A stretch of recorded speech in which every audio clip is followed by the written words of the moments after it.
Happy Friday and welcome to Career Launch Live. I am your host, Catherine McCord. I could not be more excited to be here with these two humans on my season closer where we're just going to talk about everything. We were going to make it all about women, but I just feel like that's too limited. So we're just going to talk about all the workplace stuff, all the things that we feel like talking about.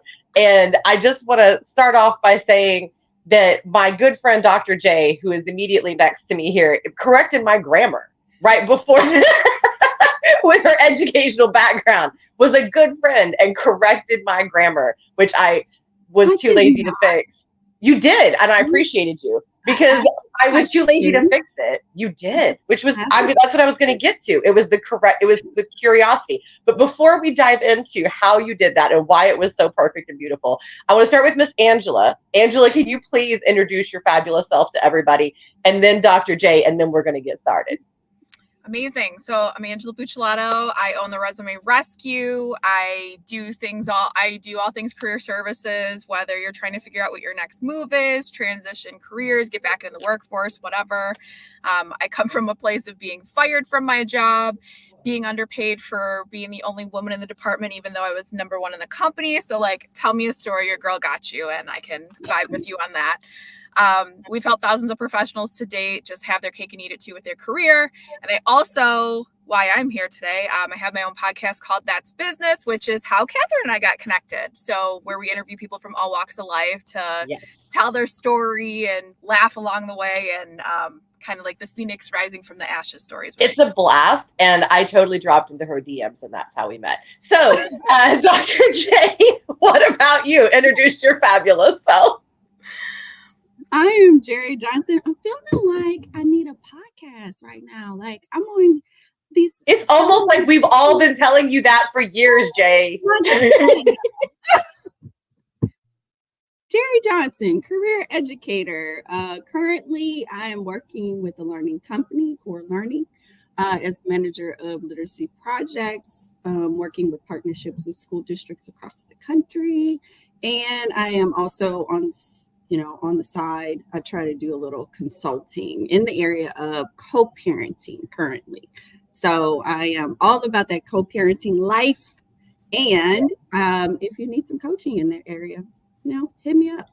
Do, because this woman knows what she's doing. And as a woman who was an adult child of divorce and then has a sister who was a child of divorce and has seen it done well, I know how very important it is versus my friends who suffered through all that. So definitely hit either one of these ladies up. They are at the top of their game. I highly recommend them. Or just to talk to you because they're freaking awesome. You should totally meet them. So before, like we were saying, before this show started, Dr. J, being the excellent educator, friend, and professional that she is, pointed out a grammatical error in my time for the show, which I had caught previously, but was way too lazy to change because it meant completely redoing the whole broadcast. And I just said, screw it. We're just going to roll with humanity. But the way that you did it was so perfect. So I want to start with that. How did you approach when you caught an error? Well, I asked the question because I just asked, did you mean to spell the word peak like that? Because peak has double spellings, different meanings. So I didn't know if you were using a play on words, as in a peek behind the veil, like the highest point of, our careers, like at the highest point of our careers, we might. It was supposed to be the other peak. Right. Or a peak, like a little, looky look. And you never know what people are doing with words. So you have to ask the question and, And that was and curiosity, by the way, which I'm constantly preaching, curiosity. And Angela, in your line of work, helping people figure out their messaging, get their LinkedIn profiles right, resumes right, all that. How do you approach when you see something that you're like, oh, I'm pretty sure that's not right, but I just or that looks real funky. Let me figure this out. How do you approach it? So I do offer free consultations, and on those, it's just pointing it out or just saying, hey, it's not awful. I mean, my joke with clients is like, hey, I did not audibly gasp when I opened your resume, like with some people. So you got something going for you, because some of them I do audibly gasp, but it's everyone, and especially in our fields, because we are, similar there.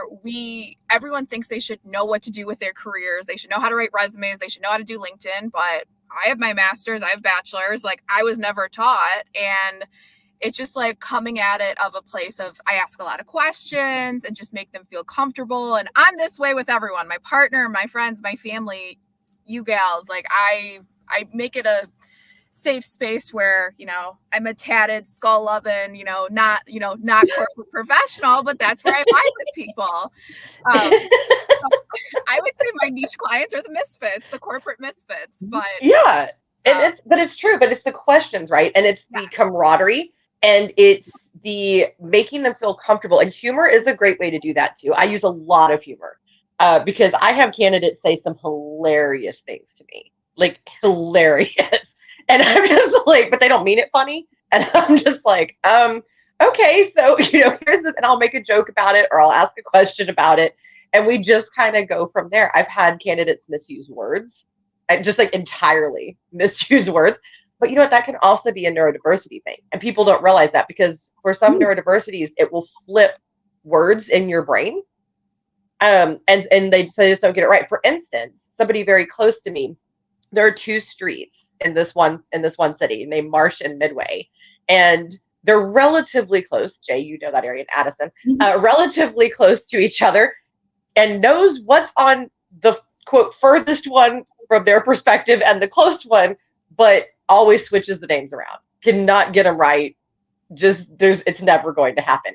And so some people, and this is an extremely intelligent person, so remember that somebody's not stupid, right? Because they're just either having an off moment or a neurodiversity, or that means something else to them, or maybe they're doing something cute, like Dr. J assumed, which was, I like that you assumed I was smart enough to be clever. You're clever. I was like, you are very clever, but not in that moment. I think another point to bring up too is I have a client, executive, like very intelligent, and I had said, I'm like, hey, I'm not trying to push a boundary here, but are you dyslexic? Because my ex-partner was dyslexic, and I know what it looks like on paper, and it's not just the whole, I flip words around, but how they talk, how they see things. And he's like, oh yeah, I'm wildly dyslexic. I'm like, oh, okay, that makes sense. So hiring someone like me or like us to, like, all of this is a vulnerable piece. I mean, Dr. J, what you do of like co-parenting too, that's so huge. And I think people need to realize, like, you find the right person to help you out and work with your neurodiversities. Or I laugh all the time. I'm like, ADHD times 10 here, or, like, talk about anxiety and depression, make a joke, and people understand. They feel human. So I love talking to you, Angela, because like I know that you're hearing what I'm saying, but then I can see it on your face when your brain goes, like, I'm still here, but I'm also over here. I'm in two places, and it's so cute, and I love it. It's one of my favorite things. I freaking love it. And with Jay, like, one of the things I treasure with her is the facial expression. Like that, I can't with her facial expressions. They're so great. Like, there's one time, I can't remember now what the heck I was talking to her about, and she starts going, like, that one side of her face starts going, and I just lost it. So, kind of like, my point here is we're all different. The three of us ladies, we're all different, and we are into different things, and we like different things. Some things the same, but there's a lot of difference there too. And for instance, there's only one mother among us. And then one of us does not have pets and the others do. And some of us travel, and some of us, well, no, I think all of us travel. Their mind is nearly lied.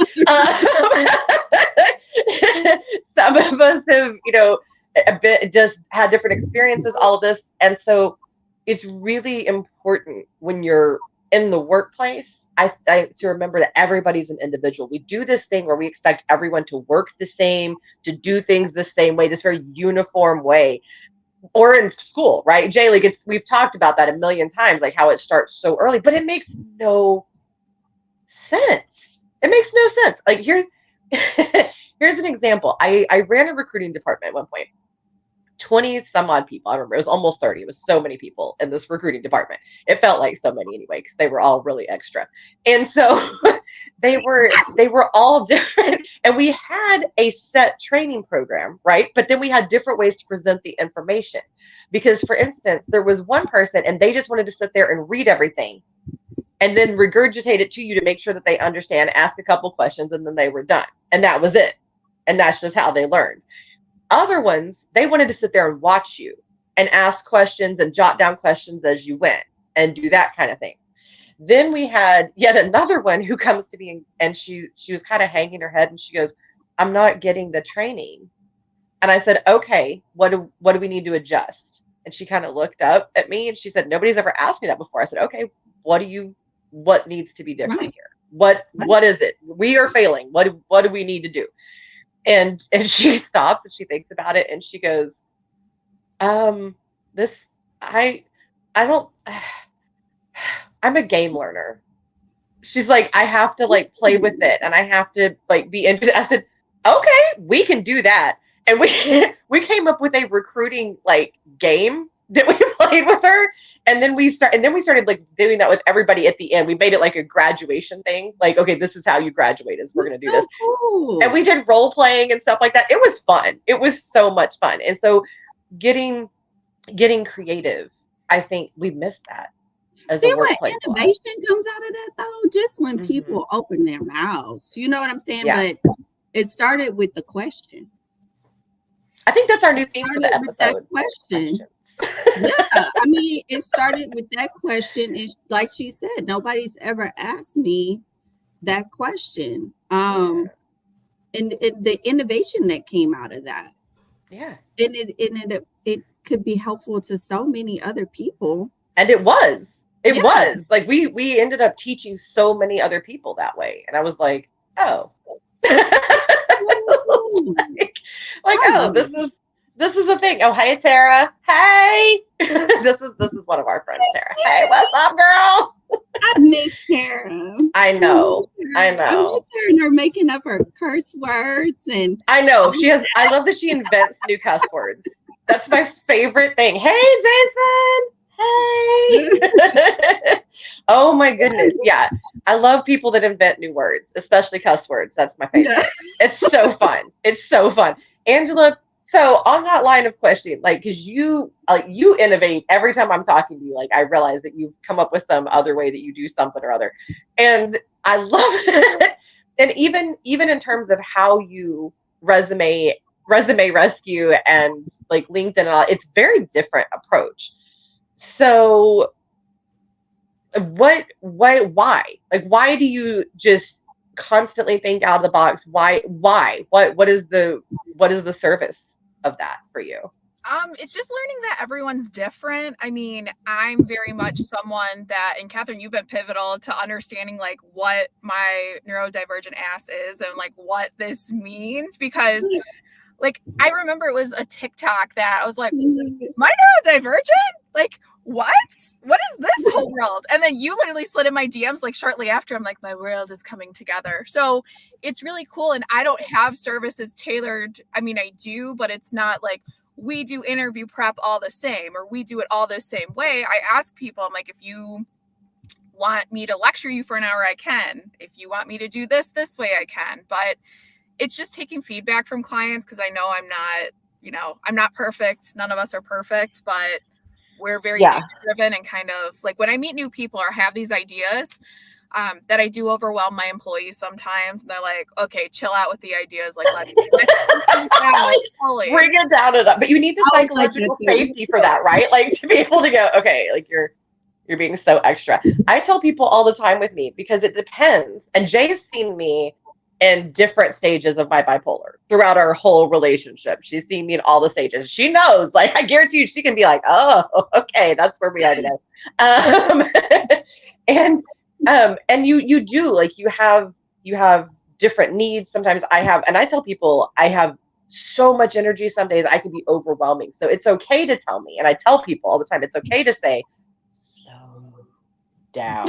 Yeah. Like, bring it back to here. Thank you so much. Down a notch. Take it down. Yeah, take it down just a notch. Take it down just a notch. And I work 90 to nothing. And that can be very frustrating for people. It sounds great when you hear it, but I've had to really explain to people what that actually looks like and what that is. So I want to talk a little bit, because we are supposed to be talking about women stuff and women in the workplace. That was what I advertised. So I guess we ought to do that a little bit. So this has been coming into my space a lot again lately. And it's irritating me because I hadn't been hearing this for a while, and now it's coming back. And I'm like, ooh, this is hitting me wrong. And that's women being told yet again, oh, you're too assertive. Oh, here we go with that. Again. I know. I'm like, oh, I thought we were getting past it. Oh, come on now. Like, really? And you're too aggressive, this, that, and the other. So, and then now this is the interesting spin though. So this part's new, and I've been like mulling this over. So I need y'all to help me like process through Step this. it on the soapbox. Let's go. Get on the soapbox. I have had women telling me that they think that it's true too, that women are getting too aggressive. And I was like, okay, so I asked some questions. Now back to our first thing. I asked some questions. I said, what do you mean by that? Right. What do you tell me what you're saying here? And it's, well, sometimes, and there were two answers that were consistent. It was, sometimes you need to know how to make a point. And I was like, oh, okay, well, fair enough. Like sometimes, okay, fair enough on that. We do need to learn how to use our words.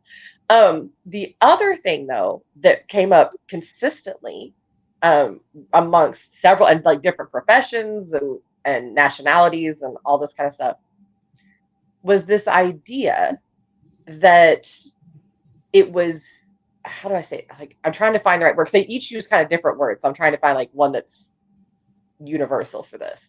So basically that women are trying too hard. In other words, it feels like what they're saying is that women, it's like they felt like, and this is their projection, that women were making too much of an issue. Like it was like, we're angry about some good stuff, like that we need to be changed, but now we're just angry and now we're just throwing a fit. And I was like, I don't know. Like, I don't know. I don't know. But I was like, but there are other women feeling this way. So I'm like, okay, so why? So that's my question to you two, is why are there some women feeling like there are other women who have some justifiable anger, but then are just like taking it too far and just being aggressive all the time, even to other women? And I'm curious if, and I couldn't quite get to this point with these people, I'm curious if it's that they feel that some of that anger has been directed at them. And my example for that is in the women's movement, when that was a big thing, women got real aggressive towards housewives, like real aggressive towards housewives. And so I'm curious if it's something along those lines. Like if there are certain women who are quieter and not boisterous like the three of us, that maybe women, not the three of us, I don't think, but women that are louder are maybe looking at them like, why are you being loud? What's wrong with you? And making them feel bad. Maybe that's it. I don't know. I'm going to leave it up to you guys. What do you think? I think it's, I mean, if I got $1 for every time I got told I was aggressive, I'd be retired on a yacht. And girl, same. Girl, I'd be living my best life. Like, right. You would never see me ever again. I just pop in and travel on my mysterious yacht and it'd be fine. This is an interesting topic because now that you are adult, like we're adult friends now. You met at this stage of life, like we're adults. We met. I flew my ass down to Dallas and met Catherine and a whole bunch of strangers and it was great. Including Jason, who's in the audience. That's right. Jason. But I think there's a difference in it. There's a difference between someone that's coming at it from an aggression standpoint of like, well, I've been this way, so now I'm going to take it out on you. If there's like older like women managers that kind of go after the younger ones, which I have seen from clients, but it's also a personality thing where I think, and I'm not going to blame them, but I think it's a certain group of people that blame like, oh, you're aggressive, like you're an awful person, when that's not the case. I mean, all three of us are very much like, there's enough space to go around, or people are shocked. They're like, what do you mean you're connected to other career coaches and resume writers? I'm like, because there's enough to go around. Like, the world in life is hard enough. Like, support each other. That's what you got to do. So I don't know if I really answered. No, you kind of gave me a good train of thought. So maybe it's that we're forgetting to be inclusive of. Sure. Yeah. Who is setting the standard? Ooh. Yep. Ooh. Who's setting the standard of what's aggressive, what's not?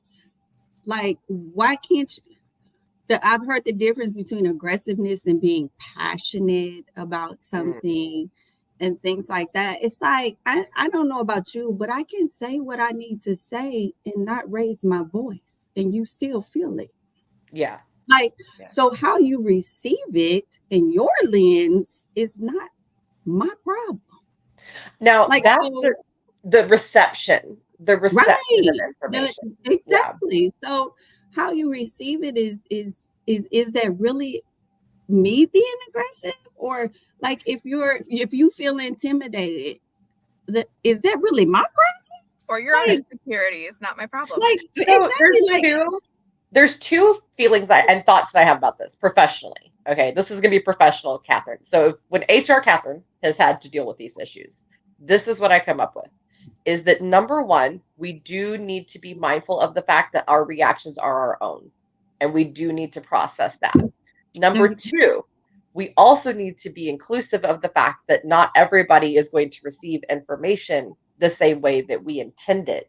And so if somebody tells us the way that you're communicating is not working for me, instead of having an ego and saying, well, this is just how I communicate, deal with it, you have chosen to work in a situation where you're going to have to collaborate with other people. So you need to then adjust at least a little bit for that person. You don't have to adjust all the way. You don't have to change who you are, but say, okay, what are some things that, affect you? When this lesson hit me hard personally, there was a woman that kept accusing me of being aggressive.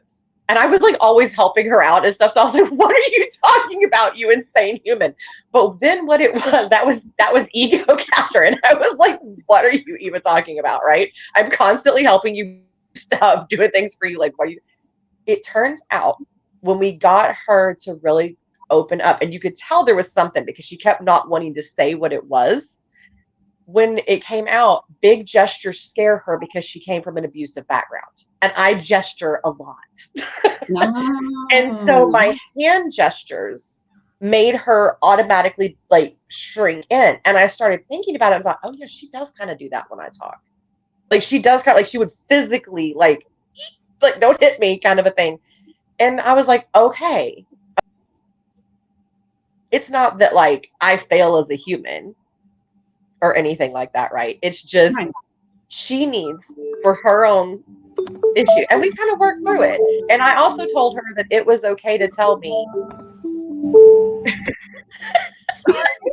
And now you're that person, Angela. Now you're that person. I don't know how it came. It's okay. It's okay. It's okay. So now, but the point was like we just had to come to, and I told her it was okay to tell me, hey, can you rein in the gestures? So I told her that I might forget. I'm Southern. I did a lot of acting when I was young. I said, it might come out again. Please just tell me if I'm making you uncomfortable. And we came to that understanding. So I think it's a balance. We have to understand. And some people just are more quiet and soft-spoken. And, it just, Jason's laughing at me. He's like, what is wrong with you? I don't, but it just, so much Jason is wrong with me. But I think we have to that's where we have to have the discussions, right? And we have to feel comfortable, and we have to not assume. And to your point, Jay, I love that you brought up like who sets the rules, because I'm always like, who sets the rules for what's feminine? Who sets the rules for what's masculine? Who sets the rules for what's aggressive and what's not? Now, there are some physiological behaviors that are just in nature recognized as being Right. aggressive, right? But outside of that, who determines these things? Why? Right. I think it's the individual. Angela, so I'm curious, in all of your interactions with all of these crazy bosses that you've had over the years, like pre being awesome entrepreneur Angela, pre that. Let's not talk about crazy bosses. No, we're gonna. What were some of the things that were said to you that you feel like were just their personal standards, not so much universal standards? Ooh, which job do we want to pick? So pick a few. Just pick your favorite crazy thing. Well, let's see. So right out of which one? Okay, I'll pick my second job. So when I got fired from what I had done, and if you've ever worked in staffing, it's metrics driven. It's like Mad Men only in the 2000s. Like, it's very much, this company was very, how many cold calls can you make? We had cold calling blitzes. I had a boss who was Jekyll and Hyde. He'd be your best friend. He'd scream in your face 20 seconds later. Wait, I had that too. And like throw his phone across the room like crazy. So he fired my work husband one day, and he had poached him from the job and said, we got you. Ends up firing him because of his non-compete. Then it comes over. He's like, oh, Ange, how's your day going? He's like, what's wrong? I'm like, you can't. And I called it out. I didn't kiss ass. I was like, I have a problem with how this company is run. Like, and I'm 25 at the 23 at the time, 24. So I had no problem voicing my opinion. I come from very strong women that they're always like, you do what you can and you raise that voice, girlfriend. And I always have. So calling that out or telling corporate, hey, this is what's going on in our office. These are the problems I'm seeing. This is what needs to happen and change. And they just want to shut me down.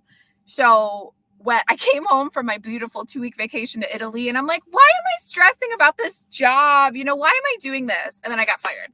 Like, literally, they put me on a PIP. Day before I left, they said you had 3 months, and I came home and got fired.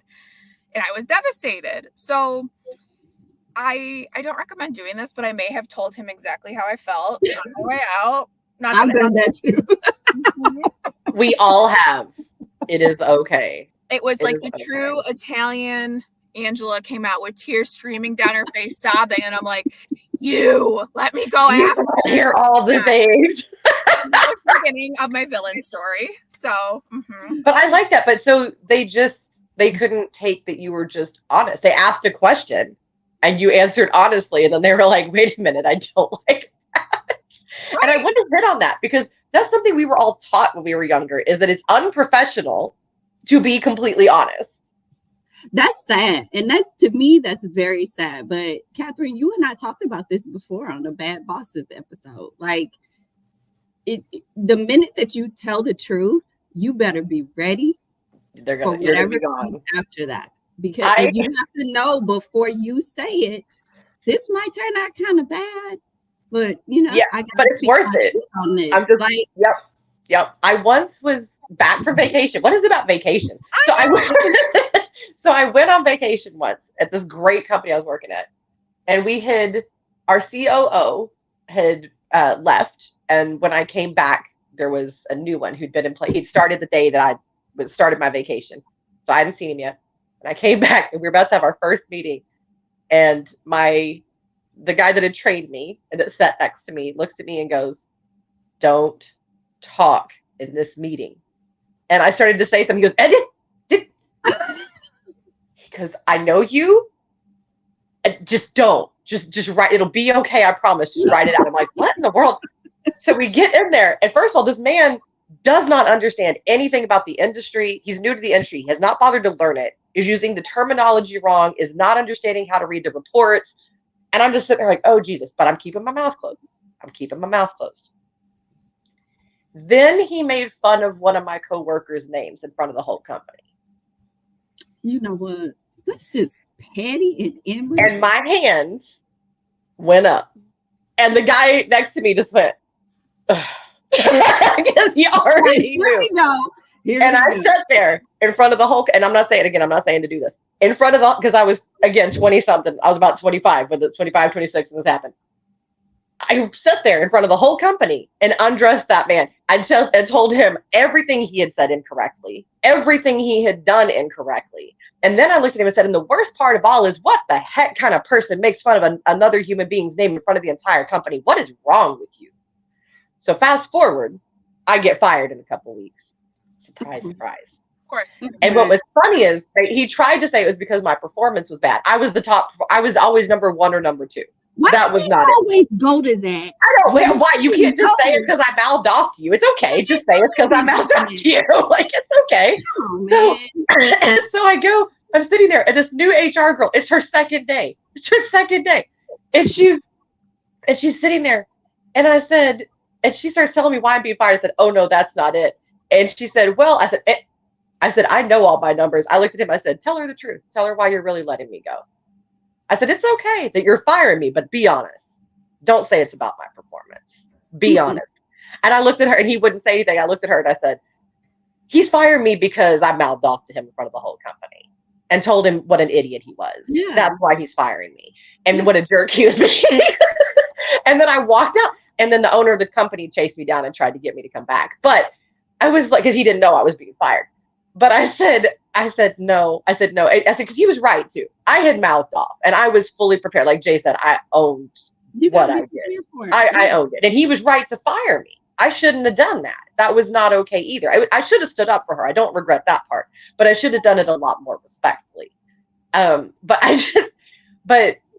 Catherine, even when you do it respectfully, you do it behind closed doors or what have you, they still get in their fifis, their feelings. And they still keep doing it. When you said that, I pictured them like trained little poodles and like their tutus and their little hands up like this, twirling around. Yes. Like, it's crazy. It's like, come on, have some emotional intelligence. Just, if I think you suck, it's other people in this company that think you suck too. Okay, and it's that not too. Just one person. It's that not too. Just one person. But you know what's crazy to me?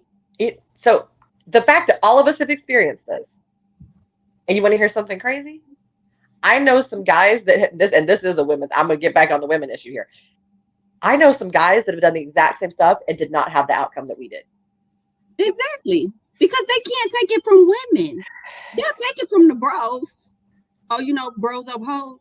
Yeah, so they'll take it from the bros. But they you just said bros over hoes on my show. There's no rules here. No, I like it. I just love that happened. It's okay. That is the thought process, though. I can take it from another man, but I cannot take it from a woman. When in actuality, I mean, the man is more adept to probably take your job than I am. Like, they're not going to give it to me. They'll give it to him before they give it to me. So that's you should be more scared of your bro than you are of me. You know, who is not a hoe, for the record. No, that can be hoes too. Like, bro. But not you. I meant you personally. You personally. Oh, no. We do. And we would support you even if you were. So there you go. Sex work is still work. I just want to throw that out there. So I think though that you're right. But there's been this like for years, and there are still people in the workplace that lived this. And I just did my Valentine's Day post where I talked about how recently all of the loving law and all that kind of stuff happened, that this is still lived experience. So please stop acting like it's ancient history. But the same thing is true for sexism in the workplace. So remember that a lot of these guys grew up in a world where women were not allowed to talk back. They were only secretaries. They lived this. And so for some of these guys, I don't think that it's conscious. I don't think that they're trying to be sexist and gross. I think that it is a programmed, I'm not excusing, I'm just explaining. I think it is a programmed response of like, who are you, female, to be talking to me like this in the workplace? Like if you were at home, if it's their wife or something, they'd be like, okay, yeah, this is cool. Or their mom or whoever, they'd be fine. But it's in the workplace, I think that a lot of them still have that you're supposed to be a secretary mindset. That's my theory. Because a lot of times I've seen that the behavior, like looking back on it years later, when I can, use my logic, I can use my logical brain and not just be in the moment. I see a lot of that. I see it, and I've started calling some guys out on it, like randomly but quietly, and be like, "Hey, I noticed that you do this. Why?" And they kind of stop. And when they really think about it, like, I didn't know I was doing that. Why am I doing that? Hold on, wait a minute. Why am I doing this? And then they start to realize I was taught this. The expectation was this. Right. And I wonder, old white guy syndrome. Jason says it's old white guy syndrome. I mean, Jason, but it's true for everything else. This morning, I am Jason and I are like, yeah, right there, like locked in on this. But I think, what do y'all think? Like, what is do you think that some of it's the old residual prejudice? Same thing with white women doing that kind of stuff. Something, I mean, it could be anybody, but I think some of this stuff that comes out is based on old expectations and gross ways of doing things. What are your thoughts, Angela? I'm curious. You look like you're really processing this over there. I am. So I think, like, yes, but it's a matter of, like we talked about, coming at it from a curiosity of like unlearning biases, or just like, why am I thinking that way? And I do think people, men, women, whoever, that have the strong, like, you're aggressive and those thoughts, it's their own insecurities there. Because my joke when I started dating my now partner, I was like, do I scare you with how I am? He's like, no. I'm like, go off, sis, like, you got this. And it's funny because past partners who were insecure, now that I know that now, or past friends that were insecure in their own ways, always said, I need to sit down and shut up, or I need to, like, I'm way out of line and whatever. So I think it's just like, we have to continuously learn. We have to, do those unlearned behaviors, and it's coming at it from a curiosity standpoint. If you're like, oh, this is how it's always been, like, I have no time for you. It's not worth the energy to educate you, like, if you're not even open to having a conversation. So I do think with older generations, it was raised that way, but I've worked with lots of people, lots of elder white men who are like, no, women should. I had one client, he's like, oh, 100% women should rule the world. Like, men are stupid. I'm like, oh, I've heard that before. I love you. I do just want to point out that, like, every time I see something completely stupid on Facebook Reels, TikTok, YouTube, it's always men. I do just want to point that out. Yes, I don't. Guys, I'm not saying that you are stupid. I'm just saying that you do stupid things. Okay, that's the only thing that I'm saying. But I liked how you said that, Angela, and it is true. We all have to unlearn these bad things, even as I've done all my work with neurodiversity and all of that, the stuff that you have to start unlearning. And I have caught myself. It's so painful sometimes. I will catch myself with some biases that I'm like, oh, that's gross. Like, something will just be there, and I'm like, oh, that's bad. I need to work on that. That's not something that's okay to feel, or to think, or whatever. And with all the neurodiversity work, even with that, our society has taught people, if you do not comply, you are wrong.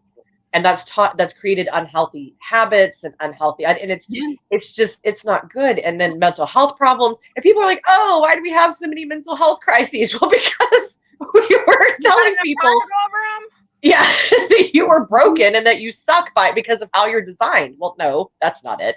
So, and it's really frustrating, and we have to just, and I know, like, so many of us in, like, the DE&I space, we're just like, we get exhausted because it's so much work, and it can just seem so overwhelming. But I focus on the little victories. That's how like that one person whose light bulb went off, or that one person who comes to me and said, you made a difference. I'm like, yes, victory. All right, keep going. like one little tiny victory at a time. And I think with the women stuff, that's the same thing. And other women do it to us too. If you notice, one of my favorites, my group of friends and I, we call ourselves the non-breeder club because we don't have kids. You're crazy. We're the non-breeders. And Angela, right now you're with us. I don't know if you are going to be permanently, but right now you're right there with us. And for now. You're one of the cool kids for now. And we talk about how constantly, and guys don't do this, women do this to us, of, oh, but you're never going to be fulfilled. You're never going to experience. Where does that come from? Where does that come from? you're never going to experience real love. I've been told this countless times by other women, and even at work, by the way, which why? Why are we even talking about this at work? And why do you want to talk about my reproduction status at work? It's very weird. Well, it's never ending. It's you're single. When are you going to be in a relationship? You're in a relationship. When are you going to get married? When you're married, when you're going to have a kid? When you have a kid, when you're going to have the next kid? There's always something. My friend was literally still in. Oh, I learned so much about pregnancy from her that I did not know existed. But it's horrifying. Yeah, she was still in like her post-C-section, like giant diapers for the week after. And one of her cousins asked her when she was going to have the next one, as she's still recovering, going through depression. I'm like, you want me to go kill a bitch? Because like, what? Like, appreciate my family. I think that's a white woman thing, y'all. You don't think? Okay, no, seriously. So what's the intrigue? No, enlighten us. Is this a thing that only white women experience? Tell us. I think that's a lot. Yeah. I mean, I didn't.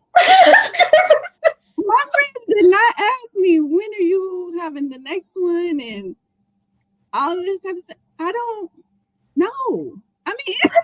What? Like every white woman I know goes through this. What are you serious? Are we just that much more nosy? It's got to be a cultural thing, because I know a lot of African American women or when people of color, women of color, that we don't pressure people to have more kids. Like, I'm fascinated. I'm going to start taking a poll. Pressure on themselves. Yeah. But we didn't. I didn't have those conversations. Like, even with marriage, it's like, okay, when you get married, like, boom. Now, I do know some people in other cultures who get pressure about the marriage.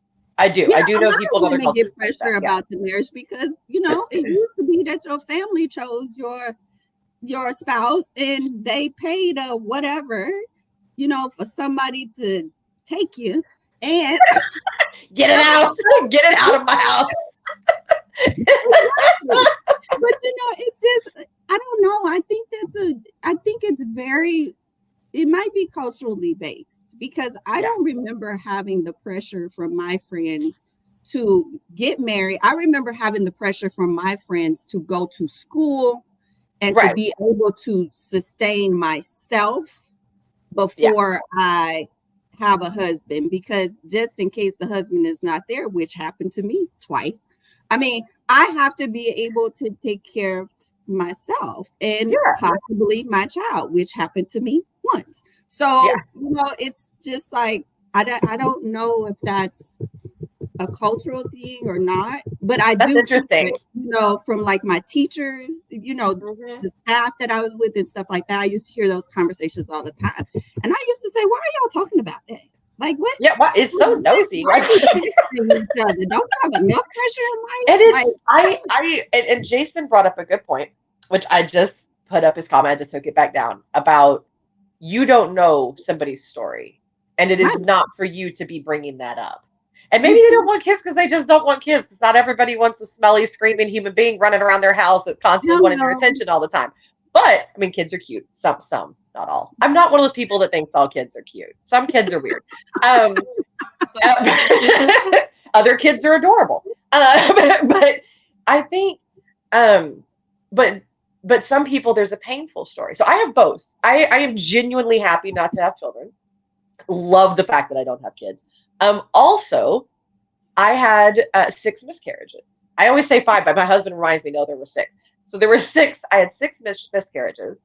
I had tons of other issues with my reproductive system. And so it was always, Jesus says he agrees there are some ugly kids out there. Yes, we are right about that. There just are. And like, especially when they're babies, they just look like baby dinosaurs. I don't know. They get cute when they get older. So it really does, it really can be a pain point. And there are a lot of people, and I was sad about the miscarriages. I'm happy not to have kids. I was also sad about the miscarriages, which I know seems weird, but it's true. And so you have to really, and I know people that have gone through the IVF journey, and that is a horrible process, by the way. It is hell on earth. And I'm glad I knew that because it never got into my head to ever try that because I was like, nope, I am not going to be a science experiment. No, thank you. Right.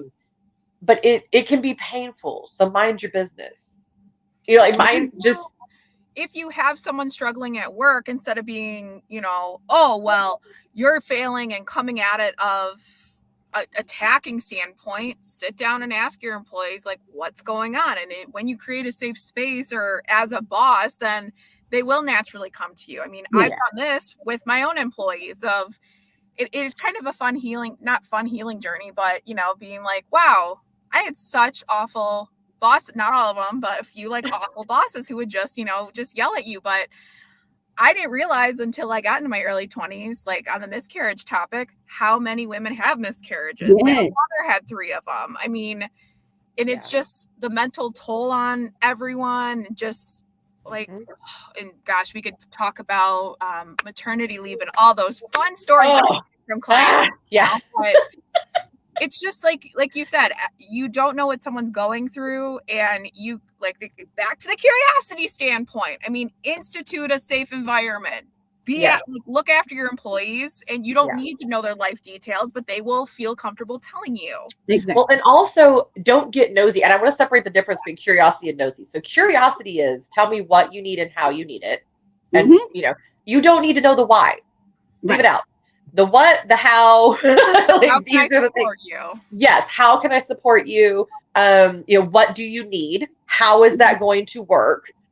These are the things that are appropriate. You don't necessarily need to know the why. Some people are not ready to tell you. Some people will never tell you. And even if you're the best boss in the world, that just may not be something that they can process right now to tell you. So also don't take it personally. I've known some bosses that get really sad if they're like, my boys don't trust me. I'm like, no. That can just be their own response and them just trying to process. But what I found is when you are that way, for example, I had a staff member that lost maybe 4 of her close, like immediate family within months of each other. Yeah. And this was, during the school year, beginning of the school year, all of this.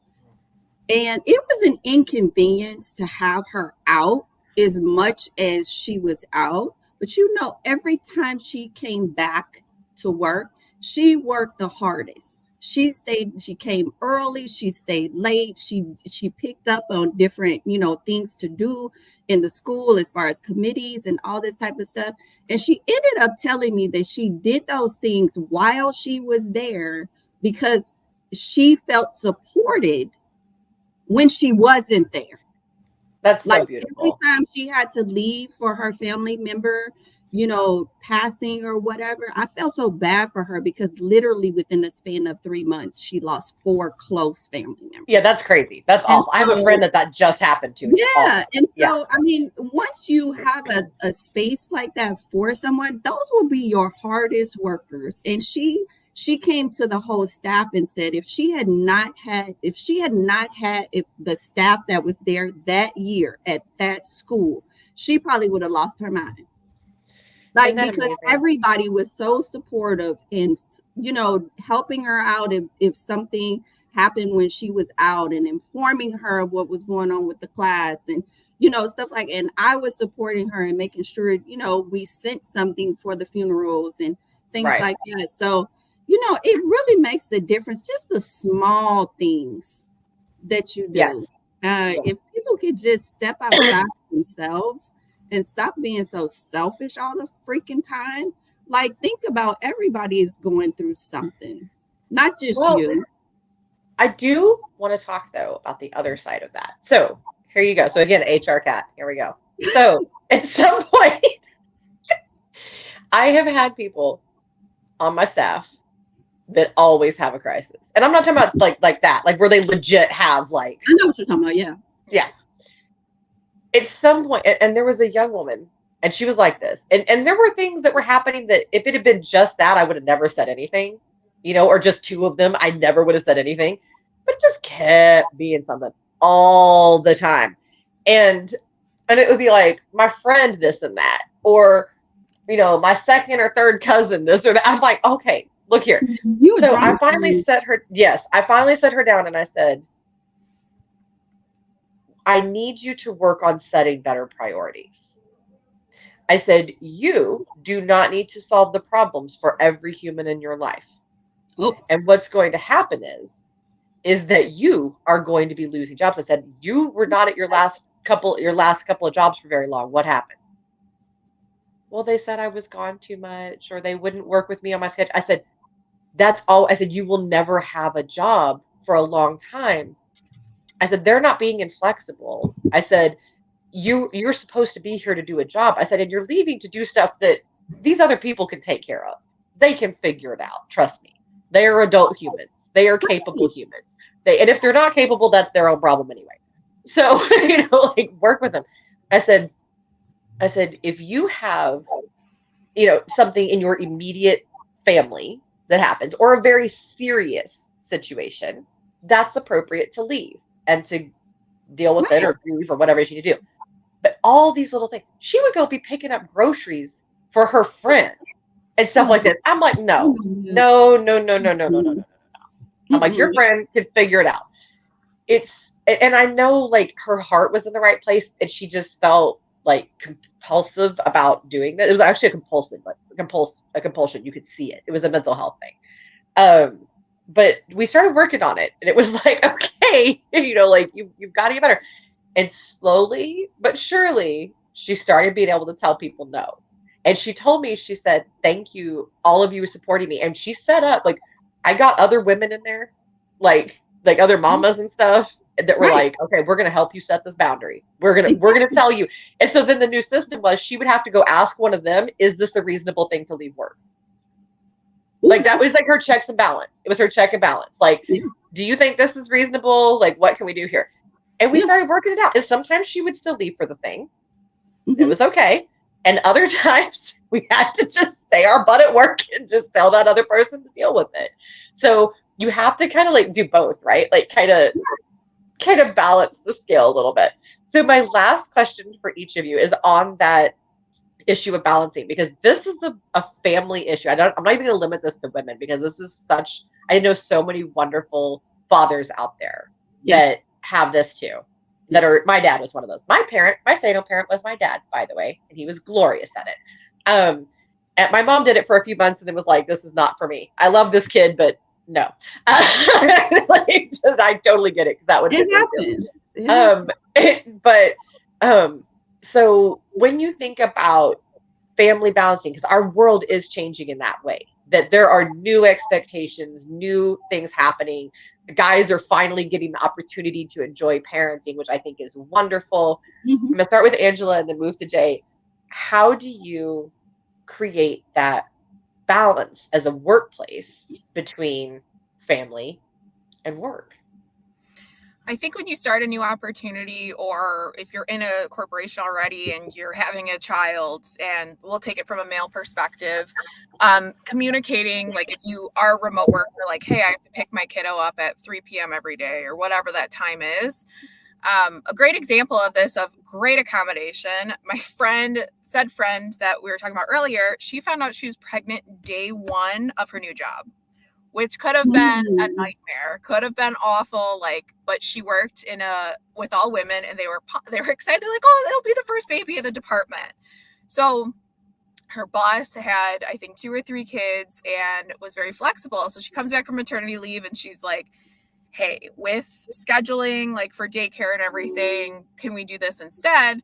And they allowed her to work from home 3 days a week instead of 1. So they accommodated her schedule. And I mean, not that I'm encouraging micromanagement, but you have lights on Slack. You have lights on when people are active. You can see Yep. in our CRM, you could see where people are clicking around.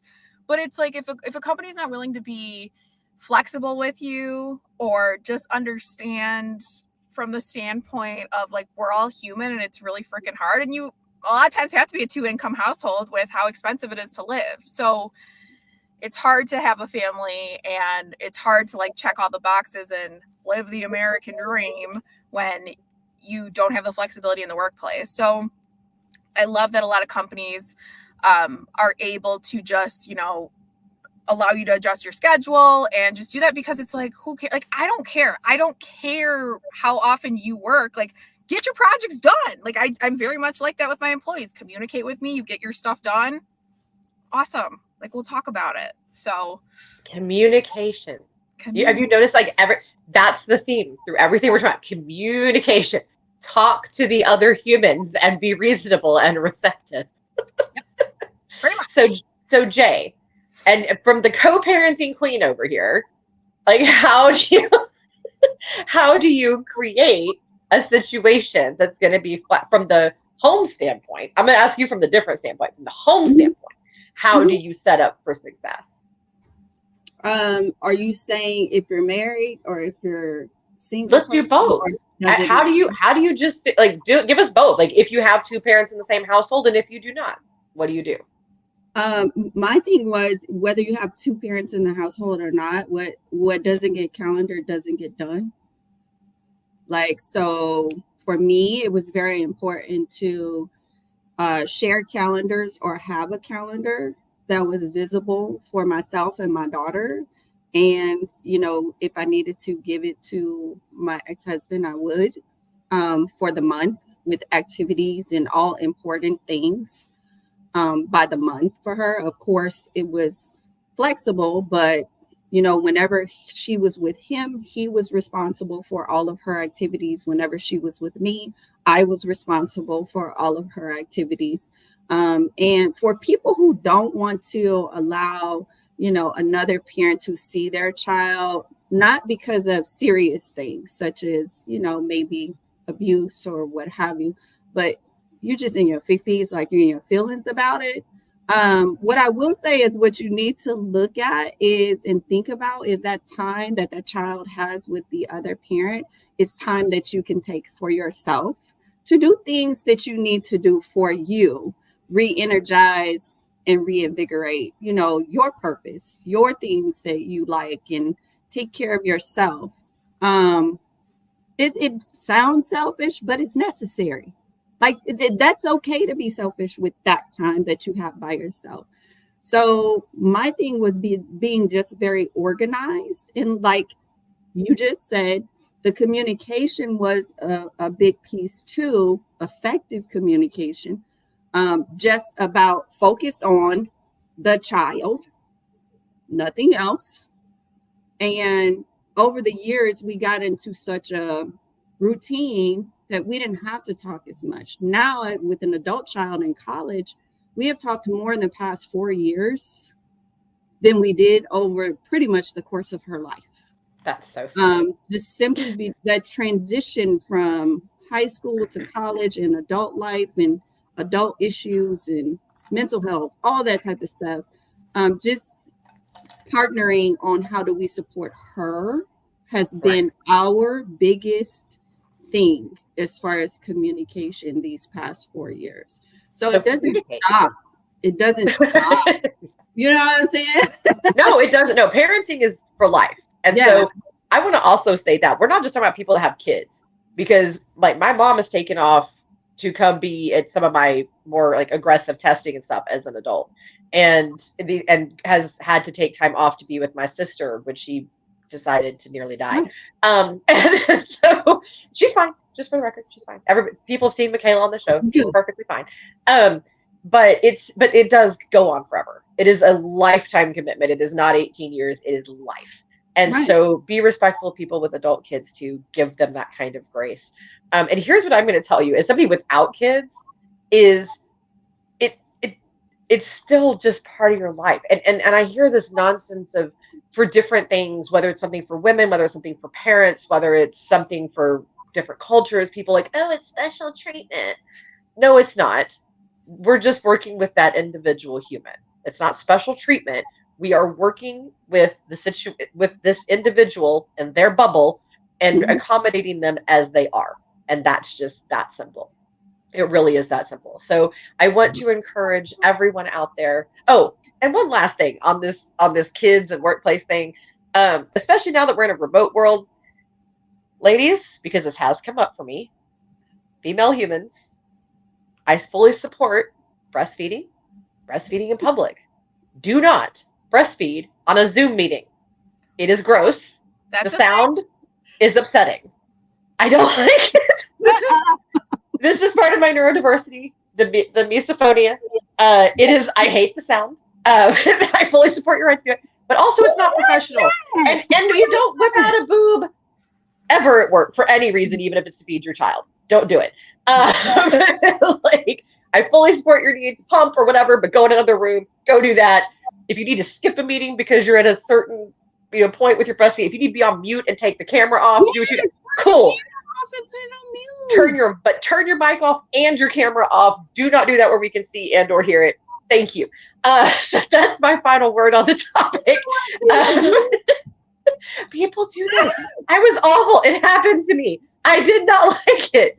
I was because again, the misophonia, like I was over here like, the sound is yucky, make it stop. I couldn't do it. I can't with that sound. I don't care about the sound. I don't even want to see it. Everybody don't want to see your boobs. Well, and at work, that is still sexual harassment, just for the right, by the legal thing. Don't do it. So, all right. But again, ladies, I do support your right in general, but not on a work meeting. So, ladies, you've been wonderful. Tell everybody where they can find you. LinkedIn, Facebook, Instagram, TikTok. I think I'm pretty funny. She's hilarious. Yeah. Everybody should follow Angela, and everybody should watch her show. She is hysterical. Love her. Oh my God, I forgot. I'm just on LinkedIn and Instagram. That's it. She is, and soon to have her own podcast, or else we will all bop her on the head with a wiffle bat.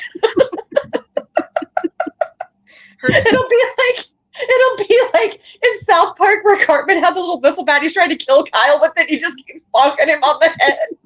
That's going to be us with you. Just so that you know, if you don't get your co-parenting podcast going. But do follow Jay. She has some awesome, do follow her on LinkedIn. She does some cool lives. Reach out to her. She has awesome advice about so many different things.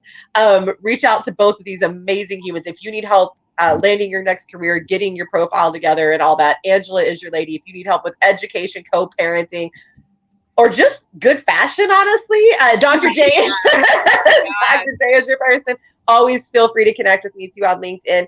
And we will be back next season with more awesome topics. Everybody be well until then. Bye.